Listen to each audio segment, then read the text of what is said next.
السلام علیکم ناظرین، گرد و پیش رضی کے ساتھ اور کل رات کی خبر ہے، اور کل رات کی خبر میں اضافہ یہ ہے کہ عمران ریاض خان جو ولاگر ہیں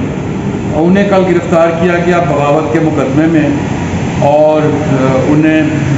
ٹول پلازا سے گرفتار کیا گیا، اور اس کے بعد آج جو ہے انہیں عدالت میں پیش کیا گیا۔ اٹک پولیس نے انہیں گرفتار کیا، ان کے خلاف بہت سے مقدمات درج تھے، انہیں گرفتار کیا گیا، اور آج اب یہ ایک گفتگو شروع ہوئی کہ کل سے اب تک کسی صحافتی تنظیم نے ان کے حق میں آواز بلند کیوں نہیں کی۔ پریس کلبوں میں خاموشی ہے، مختلف صحافی خاموش ہیں،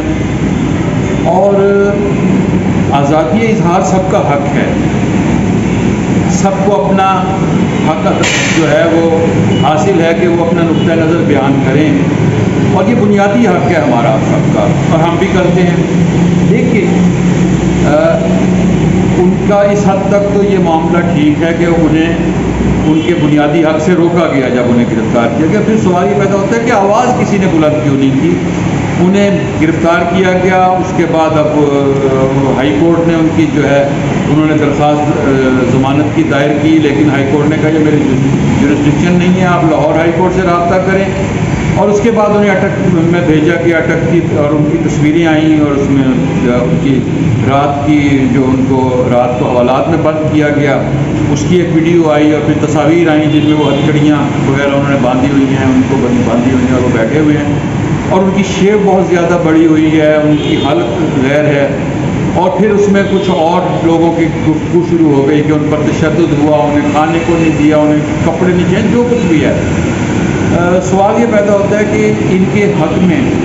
کوئی آواز بلند کیوں نہیں ہوئی؟ یہ وہ میرا بنیادی سوال ہے۔ بنیادی سوال اس لیے ہے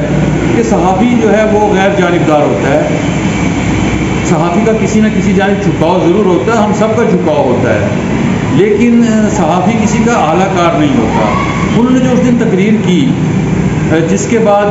اس سے پہلے بھی ان پر مقدمات درج تھے، جس تقریر سے معاملہ شروع ہوئے اس تقریر میں انہوں نے بتایا کہ، اور وہ خاصی رف لینگویج استعمال کی انہوں نے اداروں کے بارے میں، اور انہوں نے کہا کہ آپ جو کچھ ہمیں بتاتے تھے ہم وہ لوگوں کو دکھاتے تھے۔ یہاں انہوں نے یہ بتایا کہ ان کے صحافی کا جو اپنا ایک نقطہ نظر ہوتا ہے، ان کا اپنا نقطہ نظر نہیں تھا، وہ کسی کی دی ہوئی چیزیں جو تھیں وہ لوگوں کو دکھاتے تھے، اور کسی کے کہنے پر وہ کسی کے خلاف مہم چلاتے تھے۔ جب آپ کسی کے کہنے پر مہم چلاتے تھے تو پھر کسی نے جو فیصلہ بعد میں کیا،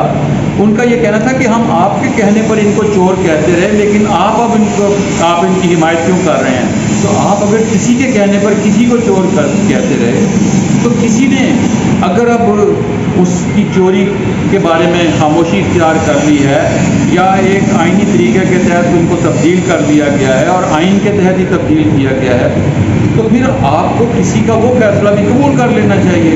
یہ بنیادی چیز ہے۔ تو صحافی جب پارٹی بن جاتا ہے تو پھر وہ صحافی نہیں ہوتا۔ آپ ولاگر ہیں، آپ کے بہت سے فالوورز ہیں، اور آپ ان فالوورز کے ساتھ بے شک آپ بہت کچھ کما بھی رہے ہوں گے، سب کچھ کر رہے ہوں گے، لیکن یہ فالوورز جو ہیں، ان فالوورز کے نتیجے میں آپ کی جو رائے عامہ بنی، اور آپ نے لوگوں کو جو اس طرح مشتعل کیا، اور آپ نے جو رائے عامہ بنائی، وہ کسی صحافی کی رائے عامہ نہیں ہوتی۔ اور اگر صحافی خاموش ہیں، اور اگر صحافتی ادارے خاموش ہیں، APNS سمیت کسی جانب سے کوئی احتجاج کی آواز بلند نہیں ہوئی، اور تمام سینئر صحافیوں نے اس پر خاموشی اختیار کی ہوئی ہے، تو پھر اس کا بنیادی وجہ یہ ہے کہ صحافی جانتے ہیں کہ عامر ریاض خان مفاد پرست ہیں، موقع پرست ہیں، صحافی ہیں۔ ناظرین اکرام، آپ کی رائے کا مجھے انتظار رہے گا۔ گرد و پیش رضی کے ساتھ چینل کو سبسکرائب کریں اور بیل آئکن کو کلک کریں۔ دوبارہ ملیں گے نئی ویڈیو کے ساتھ۔